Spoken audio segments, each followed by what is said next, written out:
Darkness may rise, but it is unity, courage, and hope that light the way. This is the story of Ashwood, a kingdom that found its strength in the bonds of its people. This is Lyra of Oje, a sorceress of great power and ambition. Born into a family of dark practitioners, she was trained in casting spell from a young age. Her talent was unmatched, but so was her hunger for power. She joined a secret cult that sought to overthrow kingdoms through deception and dark magic. The order believed in a twisted form of justice, where the strong deserved to rule and the weak were meant to serve. Lyra has led the fall of several small kingdoms, using her beauty and charm. But her ambition soon outgrew the secret cult. She dreamed of ruling not just one kingdom, but an empire. Her first step was to secure a powerful kingdom like Ashwood. King Alajo and Queen Bola ruled with wisdom and kindness. They believed in fairness and worked tirelessly to ensure everyone in the kingdom had a chance to thrive.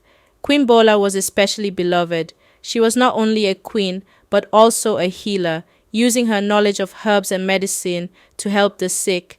But one fateful day, everything changed. Death struck, and Queen Bola died. The kingdom felt darker. King Alajo was heartbroken. He lost not only his queen, but also his closest friend and partner. Then came Lyra. She arrived at the palace gates, seeking refuge. She claimed to be a widow from Oye, a distant land, with her son, Segun. She spoke softly, her voice full of sorrow, and the people pitied her. But it was her beauty that caught the king's eye. Her skin was like smooth ebony, her hair dark as the night sky. But behind her delicate smile, her cold eyes watched everything. The grieving king found comfort in her presence. Lyra listened when he spoke and offered gentle words. The king fell for her charm, and Lyra became their new queen. Grandmother Ilara, the kingdom's seer and keeper of ancient wisdom, was the only one who saw through Lyra's lies. She recognized the smell of dark magic that was around the new queen and tried to warn King Alajo. She is not what she seems, Ilara urged. Her heart is as cold and her intentions are darker than the night. But the king, consumed by grief, dismissed her concerns as the ramblings of an old woman. Queen Lyra had no love for Ashwood. She saw the kingdom only as a tool for her own ambition. All she wanted was power, and she would do anything to get it. Her first act as queen was to remove anyone who opposed her.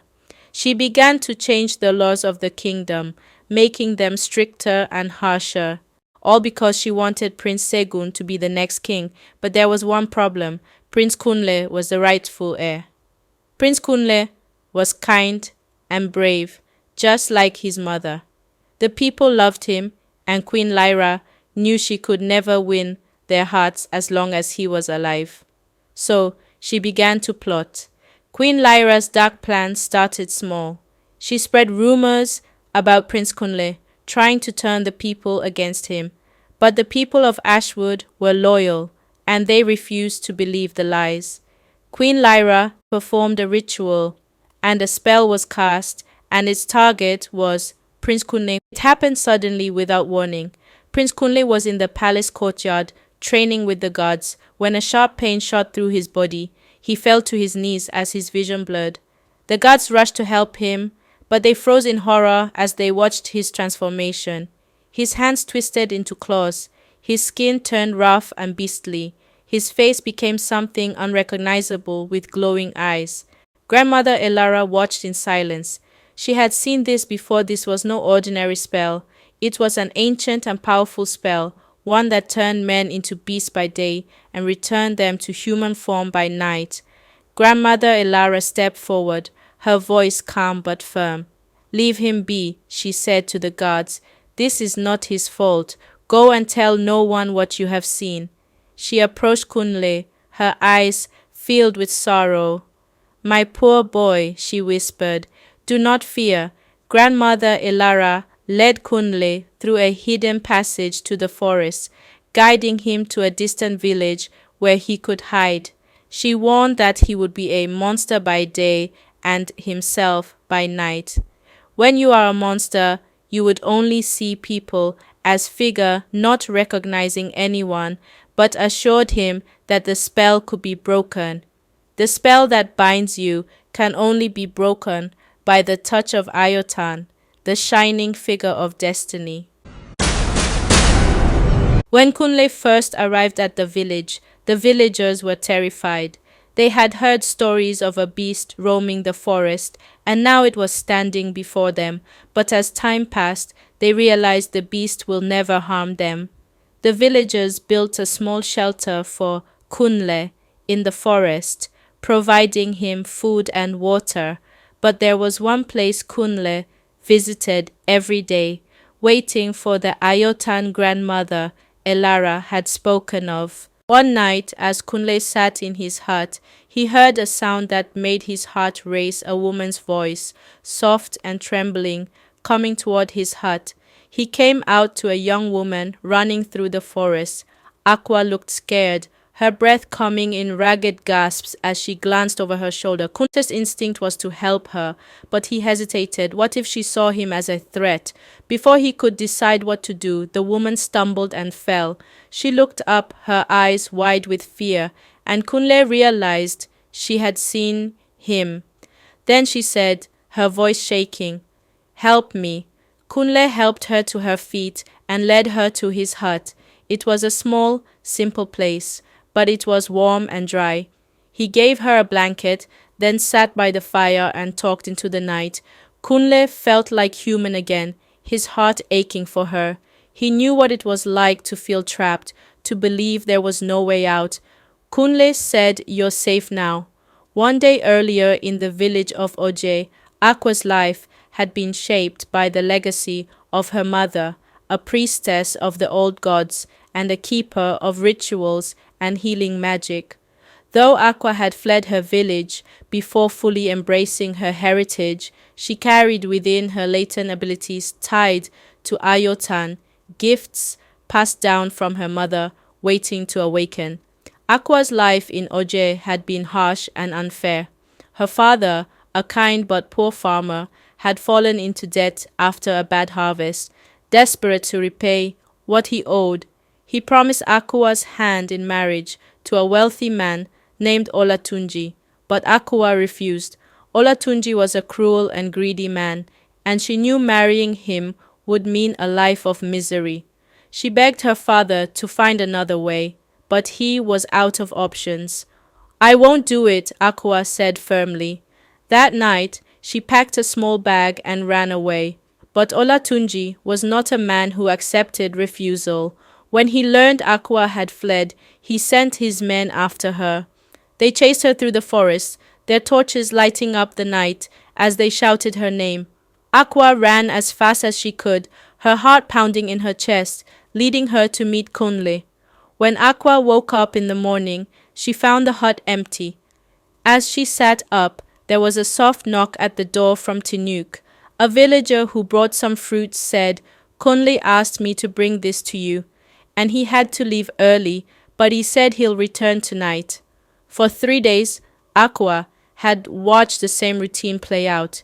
Every morning, Kunle would leave the hut before she woke up, and every night he would return with a quiet apology and kind words. At first, she didn't think much of it. She was grateful for his help and the safety of the village, but as the days passed, her curiosity grew. On the 4th morning, Akua woke up early, but laid still, listening as Kunle moved quietly around the hut and left, and she waited a few moments before going after him. Akua looked around, expecting to see Kunle walking ahead of her, but he was gone. She frowned, scanning the area. Where could he have gone so quickly? Akua decided to trace his path. She walked toward the village market square, where she met Tinuk, who gave her a basket of yams, but there was no sign of Kunle. Akua walked around the market towards the village square, her eyes searching for any clue. Suddenly, a beast appears. As Akua walked, She heard a low growl behind her, its glowing eyes fixed on her, and it looked like something out of a nightmare. But there was something strange about the way the beast looked at her. Its eyes weren't filled with rage or hunger, they were filled with longing. Aqua's breath caught in her throat. She wanted to scream, but no sound came out. The beast took a step closer, its growl growing louder. Aqua didn't wait to see what it would do next. She turned and ran. Aqua ran as fast as she could, her heart pounding in her chest. She could hear the beast behind her, its heavy footsteps shaking the ground. She didn't know where she was going, only that she had to get away. But the beast was faster. It caught up to her as she stumbled and fell, her back hitting the ground as the beast loomed over her. She closed her eyes, bracing herself for the worst, but the attack never came. Instead, she opened her eyes and saw the beast's form had become a spot, with Kunle kneeling beside her, his eyes filled with tears. "It's you,"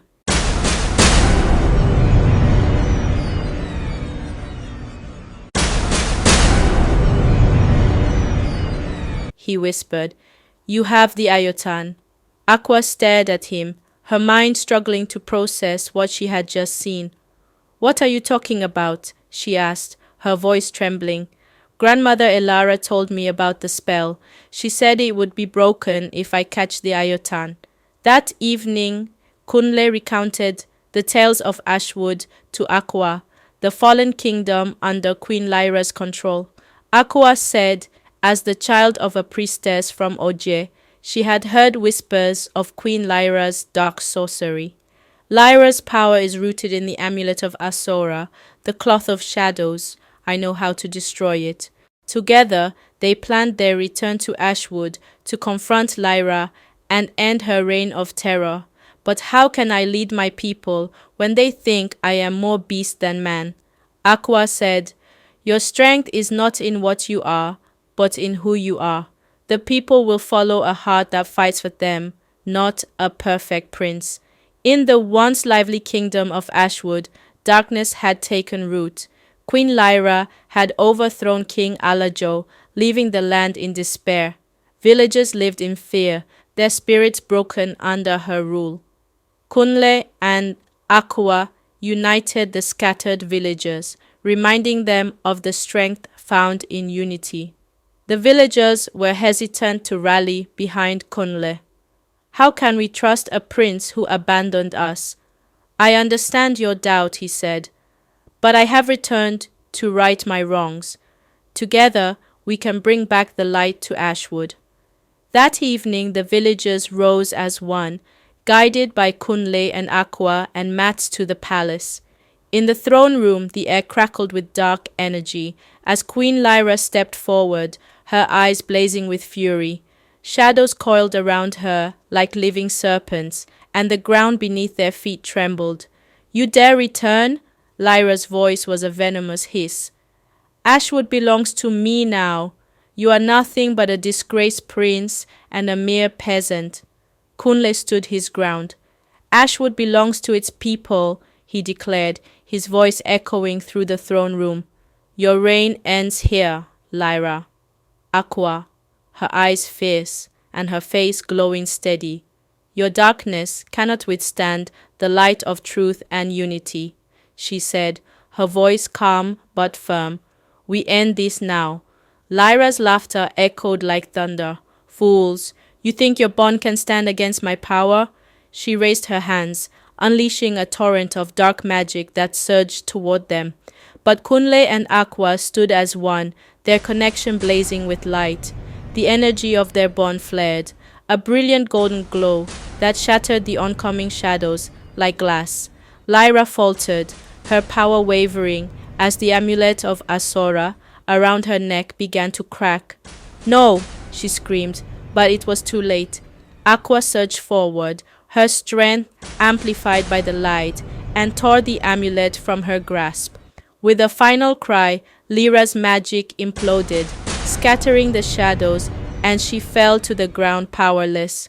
Kunle turned to Aqua, gratitude, and admiration shining in his eyes. Together, we reclaimed Ashwood. I couldn't have done this without you. Aqua smiled, her voice soft but steady. The kingdom is yours, Kunle, but its strength will always lie in the bonds we build and the light we choose to protect. Kunle took a deep breath, but a different fear remained. Could he lead? What if Lyra returned? Love, unity, and resilience overcame darkness, highlighting the power of compassion, hope, and inner strength. The story reminded us that deception can be revealed, justice restored, and destiny shaped by our choices, turning the fall of Ashwood into a hopeful new beginning, a forbidden love, a deadly curse. But what if the curse was a lie? Before dawn, a thick mist covered the village square of Umuocha. The cold dew mixed with sorrow as villagers gathered around Adia's lifeless body. Adia's eyes stared upward as if searching for an escape from her final moments. In her hands, she held the small, lifeless body of her newborn, a painful reminder of the curse that had plagued the villages for generations. Her body lay beneath an old wrapper under the ancient Iroko tree. Soft whispers broke the heavy silence. She knew the warnings but ignored them. An elder said, his voice filled with sadness and anger. But beneath his sorrow was an unspoken fear, the fear of secrets buried deeper than the roots of the Iroko itself. The whispers grew louder, filled with fear and suspicion, as everyone believed the curse was the work of angry ancestors. Yet no one dared to question the growing shadow lurking within their village. Long ago, Umocha and Amaike were friends. They traded, laughed, and lived in peace. But one day, a sacred artifact, a symbol of trust and unity, disappeared from Umocha, igniting a chain of vengeance. The villagers believed Amaike had stolen it, shattering their bond. In that fateful hour, the elders of Umocha invoked the spirits with fervent chants, condemning any union between the two people from Amaike and Umocha. Amaike's wise men and women, oblivious to the deception, returned to their land accused and dishonored. The earth itself seemed to tremble as ancient forces were set into motion. Over the decades, the curse manifested in unthinkable horrors, stillbirths that turned hopeful beginnings into tragedies, and the dark fates of women who ventured into the rival village for marriage, some driven mad by spectral whispers, others vanishing into the night without a trace. While grief and superstition enshrouded Amika, a forbidden spark ignited in Amaike. Adana, radiant as the morning sun, navigated the bustling market, her rebellious heart daring to hope for a future free from ancestral chains.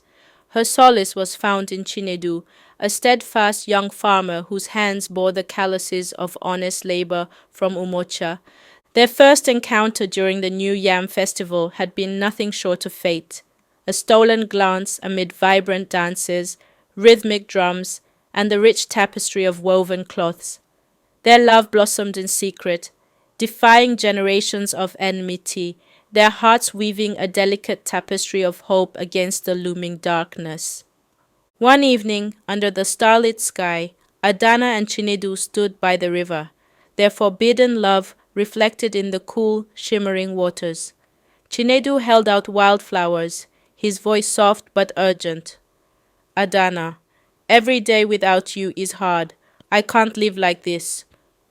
Before Adana could respond, the crack of dry twigs broke the silence. Emeka emerged, his face dark with rage. Adana, he shouted, his voice cutting through the night. Have you lost your mind? He's from Umuocha, the enemy. You're playing with fire. Adana turned to face him, her eyes blazing. Our hearts don't obey curses, Emeka. Love isn't a crime. It's hope. It's the only thing that can heal this broken world. For a moment, Emeka's anger wavered, but then his voice dropped, heavy with fear. You don't understand. The curse takes women who marry from Amaike. It takes their children. I've seen it. Women driven mad, babies born lifeless. I don't want to lose you, my sister. I can't. Adana's defiance softened, but her resolve remained. I know you're scared, so am I. But if we let fear rule us, nothing will ever change. Love is stronger than any curse. I have to believe that. Emeka's shoulders slumped, torn between duty and love. You're as stubborn as mother, he muttered. But if this is what you want, I'll stand by you. Just don't let the curse take you from me. Adana reached for his hand, her voice steady. I won't, Emeka, I promise. We'll fight this together. Torn between love and tradition, he reported the forbidden affair to their father, setting a chain of events into motion that would expose truths long buried. Adana's father, Obinna, a stern guardian of tradition, listened intently as his son, Emeka, recounted Adana's forbidden love for Chinedu. Obinna's face was a mask of conflict, fear of scandal clashing with the faint stirrings of hope. Finally, he declared, if the union is strong, let it be broken without delay. He arranged a swift marriage between Adana and Kelechi, one of Amaike's most eligible bachelors. It was a decision meant to preserve honor and quell the rising storm of gossip. Nneka Adana's mother, heartbroken by Adana's despair, made a desperate decision. She secretly replaced Adana with her beautiful cousin, Kioma, hoping to spare her daughter from a life of unhappiness. But when Kelechi raised the veil and saw Kioma, no, his face darkened with anger. This is not Adana, he roared. His men stormed out, their pride wounded, leaving the village. That night, Nneka tried to calm Obinna. There must be another way, she pleaded. She told him about her cousin, Ifoma, who had married into Umocha years ago but had not died or suffered stillbirths. Her words sparked curiosity, and together with Adana's sister, Efia and Nneka began to investigate. Efia, a bold skeptic of the old superstitions, was determined to uncover the truth. She visited Ifoma, who confirmed that she had avoided the Umuocha marital rites. I refuse to drink or bathe in the sacred spring, Ifoma said, but I don't know why it spared me. Then that must be what the ancestors used to carry out the curse. But there is someone you can meet, Jude, the village hunter. He might know something. Efia's search for answers has led her to Jude, a hunter who often roamed the forest near the sacred spring. Jude was a quiet man, known for his sharp eyes and deep knowledge of the land. He had seen things others hadn't, things he had kept to himself out of fear. When Efia approached him, he hesitated at first, but finally agreed to share what he knew. I've seen some elders of Umuocha, Jude confessed, his voice low. They taint the waters of the sacred spring whenever a maiden from outside the village is to be married. It may be poison, but I am not sure, and I do not believe there is a curse in the land, he whispered. Shocked, Efia demanded proof. Jude led her and Nneka to a small hidden hut near the spring. Inside, they found clay pots filled with a strange, foul-smelling substance, and as they looked upward, they found the stolen artifact, a golden amulet believed to hold the power of the ancestors. The truth was undeniable. The elders of Umuocha had orchestrated the curse to maintain control and ensure the purity of their bloodline. They also found a detailed ledger on the floor. The ledger contained names, dates, and instructions of how the water had been poisoned, written in a familiar hand, one that Jude recognized immediately. It was the handwriting of Eze Obi, the head elder of Umuocha, who writes the village meeting announcements. But Efia knew that presenting the ledger alone might not be enough to convince the villagers. The elders were powerful, and their word was often taken as law. She needed irrefutable proof. Efia's mind raced. We need to catch them in the act, she said.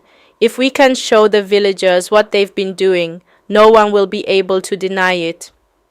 Efia and Neka returned to Amayike, and Efia narrated the story to Obina. Obina called a meeting between Adana and Chinedu. Your union is the perfect opportunity to catch the elders in the act, Obina explained. They will try to poison the spring before your marital rites. If we can show the villagers what they've been doing, we can end this curse once and for all. Adana and Chinedu agreed, their determination unwavering. They announced their intention to marry, and the village buzzed with both excitement and fear. The elders, as Efia predicted, acted quickly. On the night before the wedding, Efia, Jude, and a small group of trusted villagers hid near the sacred spring. They didn't have to wait long. As the moon rose high in the sky, shadowy figures approached the spring. Jude's breath caught in his throat as he recognized Is Obi, Ogbuefi, and Iya Agba. They carried clay pots, just as Jude had described. The elders knelt by the water's edge, chanting in low voices. Isa Obi poured the contents of his pot into the spring, the dark liquid swirling into the clear water. At that moment, Efia stepped forward, holding a torch high. "Stop!" she shouted. The elders froze, their faces pale with shock. The villagers emerged from their hiding places, their eyes wide with disbelief. Efia held up the ledger and the clay pots as evidence. "These are the men and women who have been poisoning the water," she declared. "They created the curse to control us, to keep us divided, but the lie ends here." Eze Obi tried to deny it, but the evidence was undeniable. The villagers, once bound by fear and respect for their elders, now felt a surge of anger and betrayal. They demanded answers, and the elders, cornered and exposed, could only hang their heads in shame. The next morning, the entire village gathered in the square. Jude stood before the crowd, his voice strong and clear as he recounted what he had witnessed the previous night. "I saw Eze Obi, Ogbuefi, and Iya Agba poison the sacred spring," he declared. "They have been lying to us for generations, using the curse to control us." Efia stepped forward, holding the golden amulet high. "This artifact," she said, "was stolen not by Amaike, but by your own elders. They hid it to keep us divided. Today, it is returned to its rightful place." The villagers erupted in anger and disbelief. The elders, now exposed and powerless, were stripped of their titles and banished from Umocha. The stolen amulet was placed in the village shrine, a symbol of unity and hope. With the curse lifted and the truth revealed, Adana and Chinedu's wedding became a grand celebration of unity and hope. The ceremony was held in the palace of the king, a majestic structure adorned with colorful banners and fragrant flowers.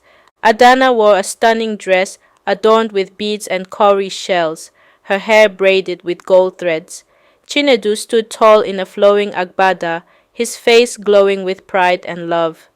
The king himself presided over the ceremony, his presence a symbol of the village's renewed bond. The air was filled with the scent of blooming flowers and the sound of drums and flutes. Women danced in colorful wrappers, their movements graceful and full of life. Men beat talking drums, their rhythms echoing the heartbeat of the villages. Children laughed and played, their innocence a reminder of the future that had been saved. Adana and Chinedu's love, once forbidden, had become the spark that healed their broken world. Some curses are born of spirits, others are born of secrets, and some are born of both. In a world dictated by fear and ancient grudges, love and truth dare to rewrite destiny.